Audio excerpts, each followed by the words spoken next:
Hello everybody, and welcome to my garage. Today we're going to be replacing the battery in this iPod mini from 2004. So, without further ado, let's get started.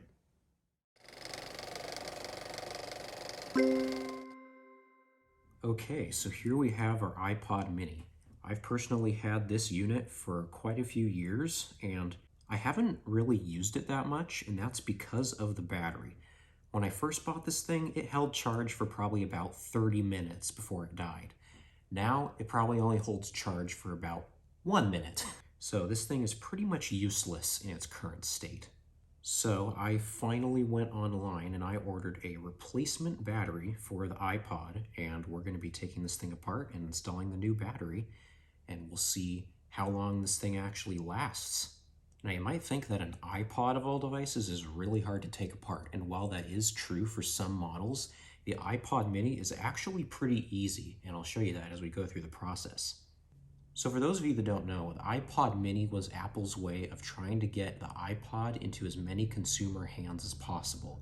And as you can tell by the name iPod mini, it's a smaller version of the standard iPod that was available alongside it.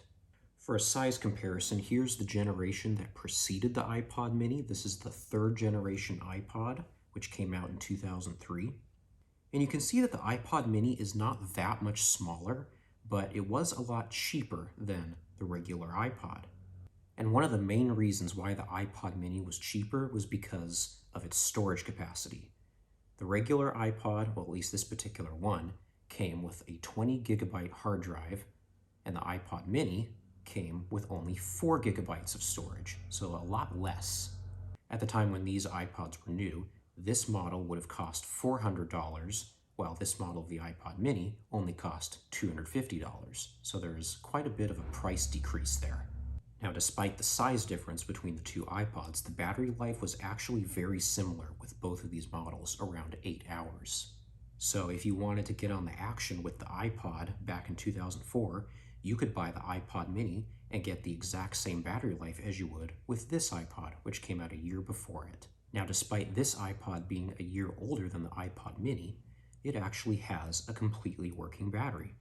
Let's turn it on because I want to show an important change that the iPod mini introduced that ended up being included on all future iPod models after it. So turning the third generation iPod on, you can see how the iPod used to look. It had a monochrome screen, and all it could do was play music. So the change that the iPod mini introduced has to do with how you navigate the menus on the iPod. With the third generation, you have a touch-sensitive wheel that you scroll your finger down like this to scroll in the menus. And obviously you have your 4 media control buttons above the wheel. The iPod mini was the first to introduce what's called the click wheel, which is where you still have the touch-sensitive wheel to navigate the menus, but all of the buttons are now integrated into the wheel itself. The iPod mini is turning on. And this click wheel was introduced on all iPods of this form factor after this model. And fun fact about the third generation iPod, this was the very first Apple device ever to introduce the 30-pin dock connector on the bottom. You remember that connector that you used to use to charge your old iPods and iPhones? That was introduced on this iPod. So taking apart an iPod mini is a little bit different than taking apart a standard iPod like this.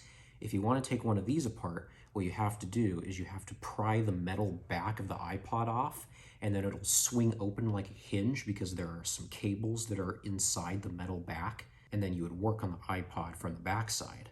With the iPod mini, it's a little different because you have a full aluminum enclosure around the entire device. So what you have to do is you have to take the little plastic bottom and top off of the iPod and then slide the entire inner workings of the iPod out the top. So that's what we're going to do next. Let's start taking this thing apart and getting the old battery out.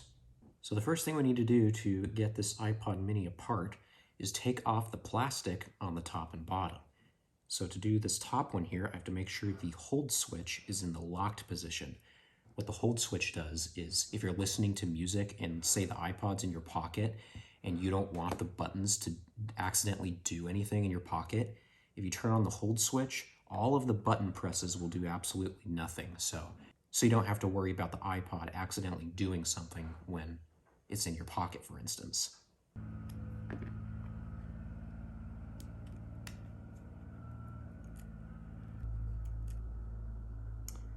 There is the bottom piece off.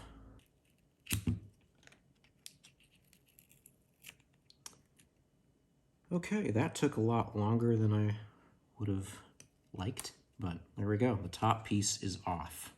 So now that those are gone, we go back to the bottom, and there's this little metal piece surrounding the dock connector that has to be removed next. And for this step, it'll probably be better to use a flathead screwdriver instead, because these 4 little clips here clip right into the aluminum casing of the iPod, and they need a lot of force to be removed. There's one. This part, you have to be really careful because there's a cable that connects the click wheel right under here, so you have to be careful not to puncture that. There's 2, and taking out the 3rd one gets the whole piece out. So now I have to disconnect this little connector here for the click wheel, and I'll do that. And there it is. Came right out. Now on the top, there are 2 little Phillips head screws there that have to be removed. Now here comes the fun part. We get to slide the iPod out of its case. There it comes. And then I should be able to grab this part of it and slide it right out. And there we go. We have separated the aluminum case from the actual iPod itself. All right, so here's the inside of the iPod. There's the screen, the motherboard. You can see where the screen cable connects right there. And if we turn it around, so what we see here are the battery and the hard drive. The hard drives in these iPods are actually mechanical spinning hard drives, and they fail a lot. So there are modifications you can do to replace this hard drive with a micro SD card. And in doing that, you increase the capacity of your iPod by a ton. But since this hard drive works totally fine, I'm going to leave it in here, and I'll just use it until it eventually dies. And right here we have the original battery, so this should just come right off, like so, and disconnect from this connector here. And there we go. So here's the original battery, and if you take a closer look at it, on the side, you can see that it's ever so slightly starting to bulge outward, and that's what happens to batteries when they fail. So I'm glad I got this out when I did. So now that the original battery that no longer works is out, we can install the brand new one. The cable on this battery is way longer than the original, so we're going to see how we can get this to fit. All right, I think this is going to work. I had to remove all of the tape and the rubber off of the edges of the hard drive for the battery to even fit. So I think this is going to work. Let's put it back in and we'll see what happens. Oh wow, that's tight. This is either going to work well or not at all. All right, well, we're in there, so. Yeah, now that I took that, the rubber thing off, the hard drive has got a lot of give in there now, so that's not good. I think what I'm gonna do is I'm gonna put some double-sided tape on the bottom of the hard drive so I can secure it to the board, because yeah, that's just gonna move around in there. Okay, that should be much better. And I'm gonna put a little piece of tape on the top of the hard drive here just to give it a little bit more security so it really doesn't move. I'm gonna put it right on the bottom of the dock connector here. Now, that's not going anywhere. I think I'll do the same thing with the battery because there is absolutely no adhesive on the battery whatsoever. Okay, so now that should be nice and solid. So that should do it. It's all the way in. Bottom side looks good. And now if I shake it, hard drive is not moving. So yeah, that was definitely needed. And that's it. iPod mini is completely together now. So what do you think? Are we gonna have a totally working iPod now that actually holds charge like it did when it was new? All right, I have a 30-pin cable that's connected to power. So let's plug her in and see what we get. It's booting up. That's a good sign. And there it is. You can see the iPod mini says the battery is charging. Let's unplug it and see if the battery has any charge whatsoever. It does not. So that was mentioned in the eBay listing for the battery, that it would either come with no charge or little charge. So what I'm going to do is leave this in here for a little while, and we'll see if the battery can hold a charge.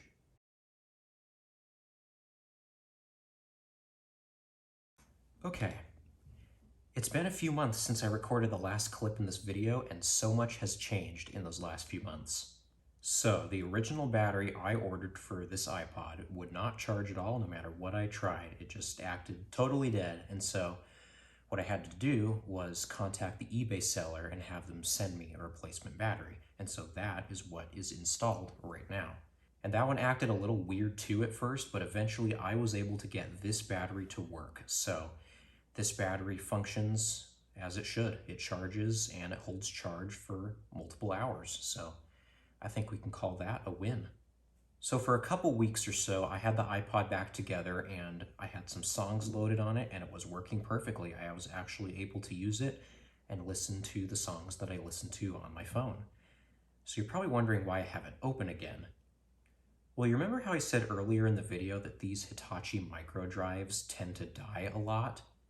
Well,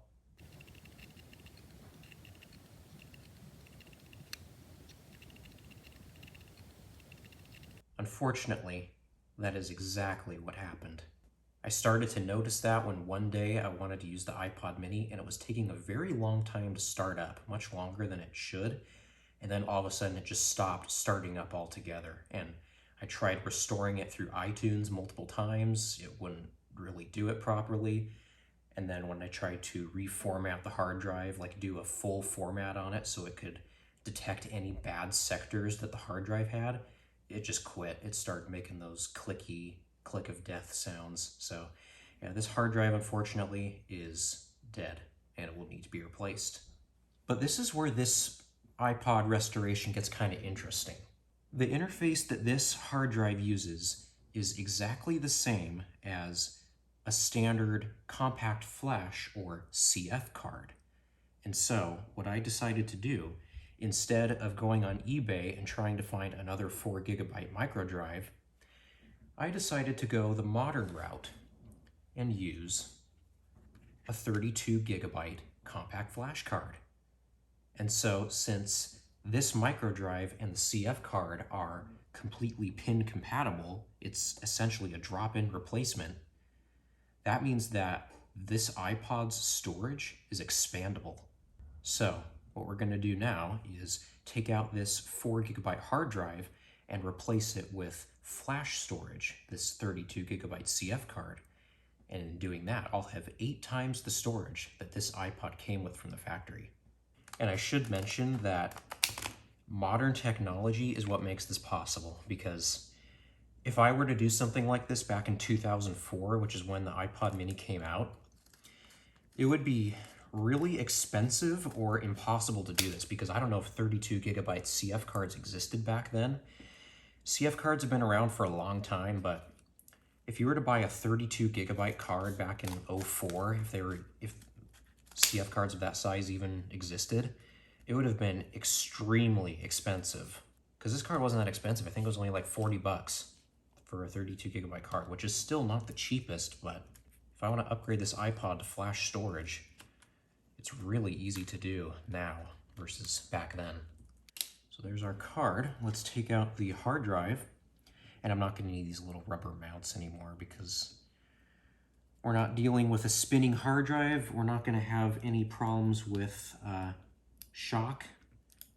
Like if I were to shake this thing around, there's not going to be any moving parts anymore. So any shock resistance that this iPod had is no longer needed. So what I need to do now is actually remove, you can see I taped these rubber things back on just because I was trying something out, but I'm not going to need those now, and I'm going to have to take those off to get the cable off the hard drive because I will need that for the card.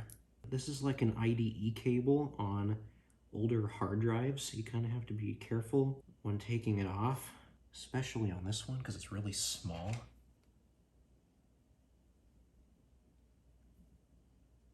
And there we go. There's the cable out of the hard drive. So now this hard drive can be discarded.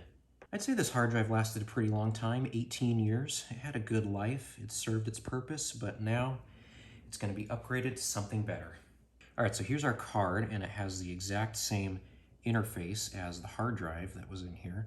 But one thing you do have to make sure when you're doing upgrades like this is even if the connector is the exact same, the pinout might be different. So maybe like the ground pins, for example, might be different on one device versus on the other. So that's something you always have to look out for when doing an upgrade where the connector is exactly the same. But in this case, I know that the CF card is exactly the same as the interface the hard drive used. So we are good to go for installing this. So what we'll need to do is put the cable that the hard drive used into the CF card.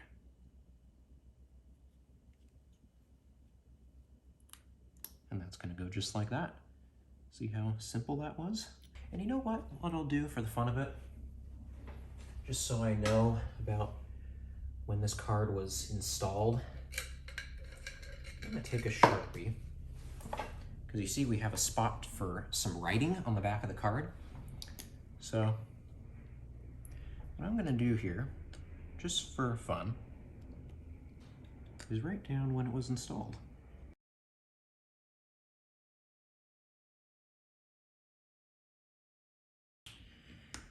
There we go. Not my best handwriting in the world, but there we go. Now if I ever need to service this card, I will know when it was installed. Okay, somehow a little bit of my footage got lost, but all it was just me connecting the card. So all I did was put a piece of tape on the bottom of the card so it wouldn't flop around, and then just connected it back up as if it was the original hard drive. So that is how you upgrade an iPod mini to flash storage. And then I think the battery already has tape on it. Yes, it does. So I can just stick that back down as normal.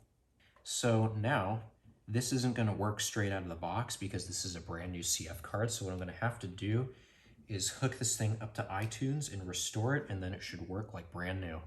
Okay, so now we've moved over to the iMac. And since this is a newer iMac that has macOS Monterey, it does not have iTunes. So all the information that we'll need to see will show up in the Finder instead. So I'm going to go ahead and hook the cable from the iPod up to the Mac, and we'll see what shows up.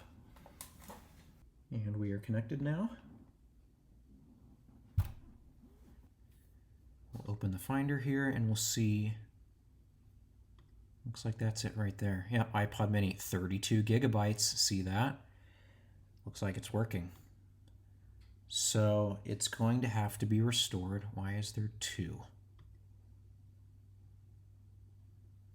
Oh, I think that's because of the formatting that it has. Let's open, if I open disk utility, I can confirm that.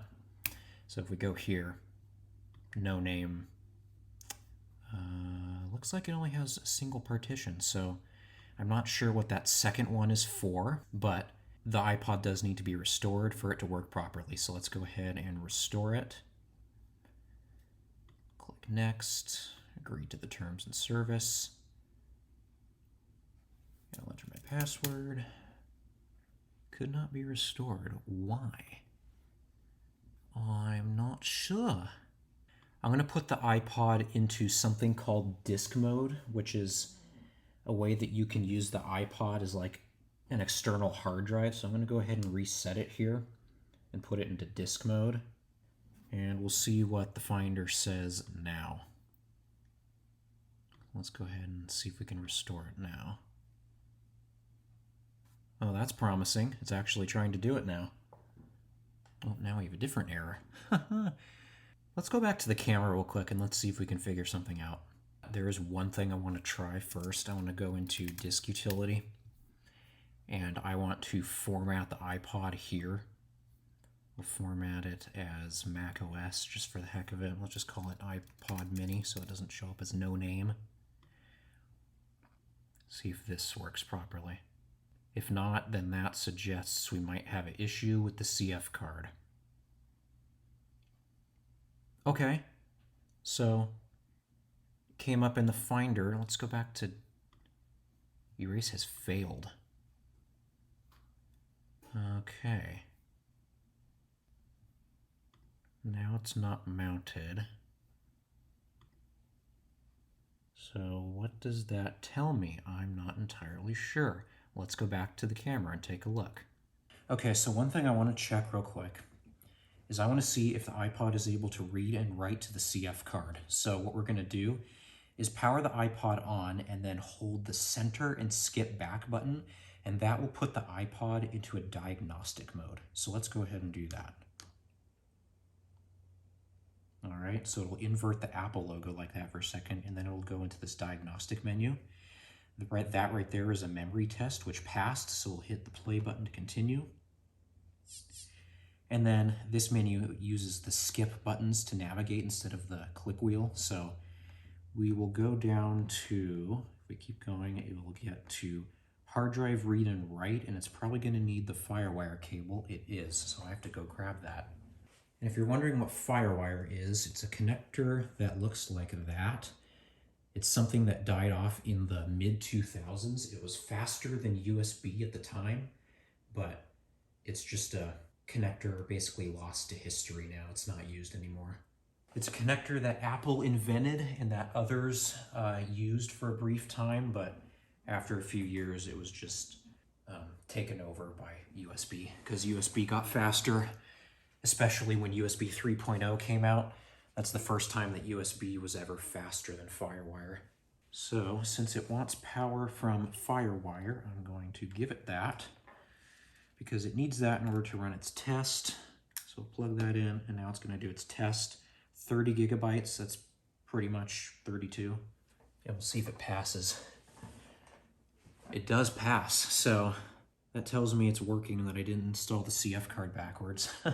So that's good. So now I have to figure out why it doesn't want to format or restore in iTunes, because it looks like it's working.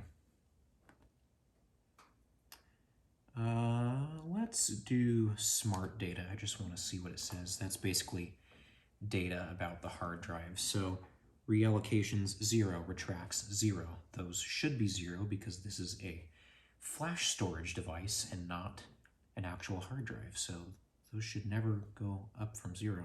This is a setting. This is one I've never ran. Disk scan. HDD pass. Okay, so I guess that just scans the disk to see if it works. Clear blocks.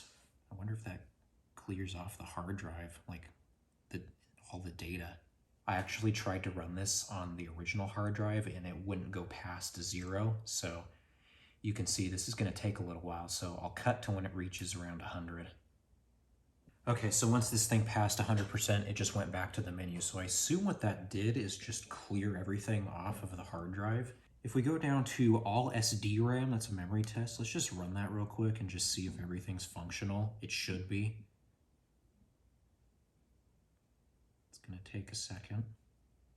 Okay, this test is taking way too long. I'm assuming all the memory in this thing is good because it has worked before. So I'm just gonna reset it. Let's go into disk mode again. And let's hook it up to the Mac. I want to see if clearing the blocks did anything to how the iPod shows up in the Finder. So let's hook it back up here. Ooh, your Mac has detected an iPod that appears to be corrupted. Okay, so I've had that message before. Let's see if restoring it works now. Okay, enter password. Your Mac is restoring the software. Let's see if it actually does it.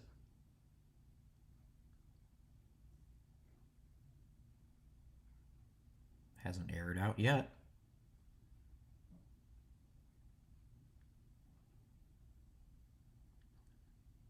Ooh, did we get it? It still says it's restoring, but we'll see what it's actually doing. What's that? I don't know. Maybe that's just what it shows. Oh, you know what? This is probably the iPod in disk mode, and this is the iPod like in the Finder interface, like if it was iTunes. but it doesn't seem like it's doing anything. It looks like it's detecting the card correctly though, because 31.99, that's the capacity, 31.84 available. So obviously the file system is taking up a little bit of the space like it should. So I am going to reset the iPod. It'll disappear out of the Finder here in a second. And I'm going to reboot it like normal. Okay, we have something. So now take a look at what happens when I turn it on. That comes up. That is exactly what I want to see after a successful restore. So what happens is when this iPod was purchased new, or when any iPod was purchased new, and you turn it on for the first time, this is the screen you're going to get. It wants you to hook it up to the power adapter, and that will successfully kind of initialize it, so to say.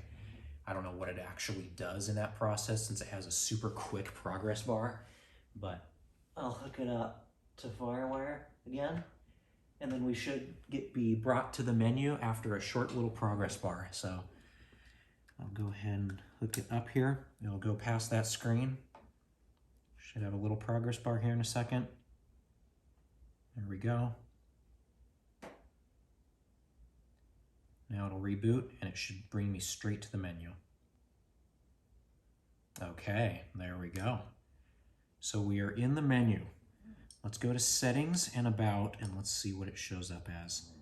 iPod, songs 0 capacity. I can't really read upside down. What does that say? 29.7, available 29.6. That seems normal to me. So that seems like file system taking up a few gigabytes, which is totally normal because on the hard drive, it's a 4 gigabyte hard drive. It had like 3.7 gigabytes of capacity. So that looks totally normal to me. I'm going to go ahead and hook it back up to the Mac, and I want to see if it shows up properly. Go into the Finder. There it is right there. It should show up normally.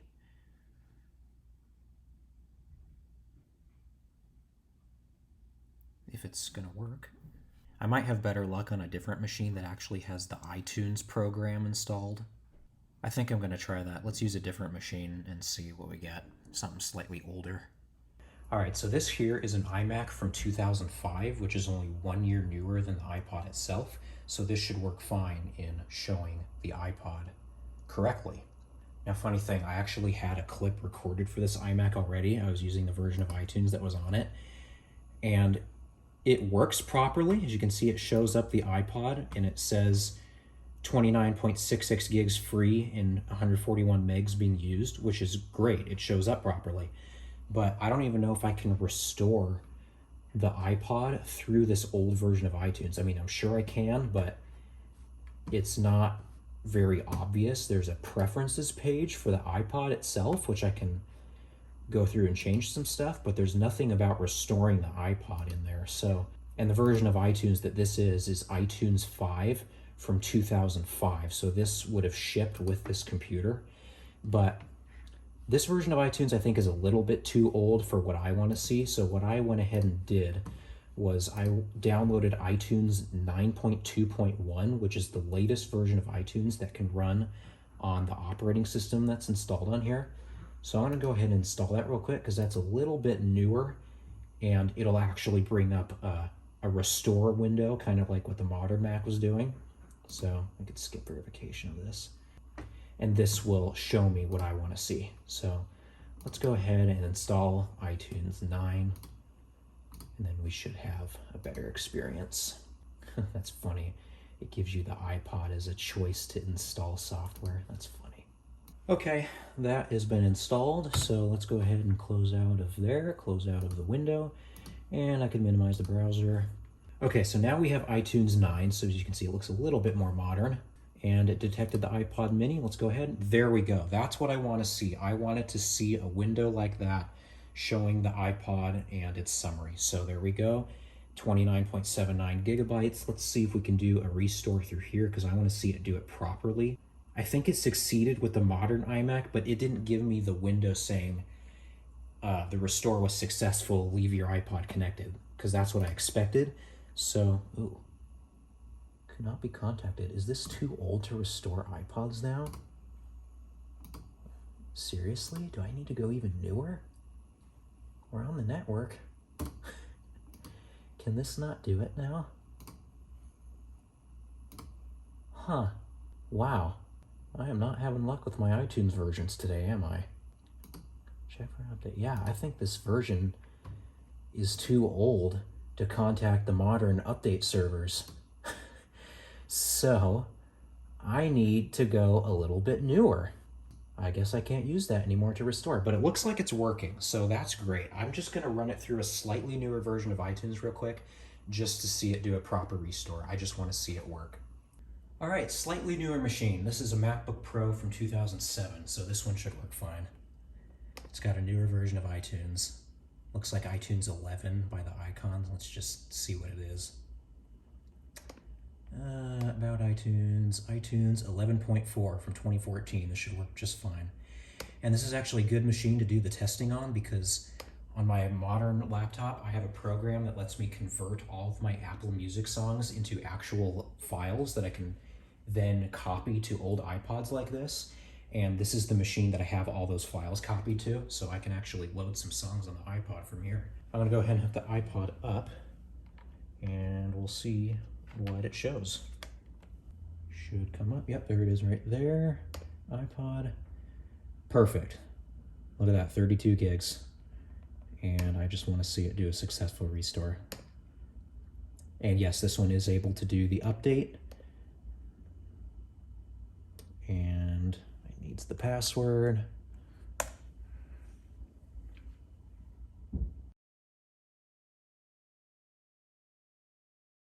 And just like that, the restore completed successfully. And I also went ahead and loaded all the 600 something songs I had on this machine to the iPod. As you can see, it's taking up only a little bit of the CF card space. I still have 24 gigabytes free, which is a ton. So now that everything's working, I'm gonna put the rest of the iPod back together and then we'll hook it up to a speaker and test it out. It is back together. And I even put the little plastic belt clip that you could hook onto the back. And that came with the iPod in the box when it was new. iPod is working like brand new. I copied 626 songs to it. I still have plenty of space remaining. That's basically my entire music library. There might be a bit more, but that's pretty much all of it.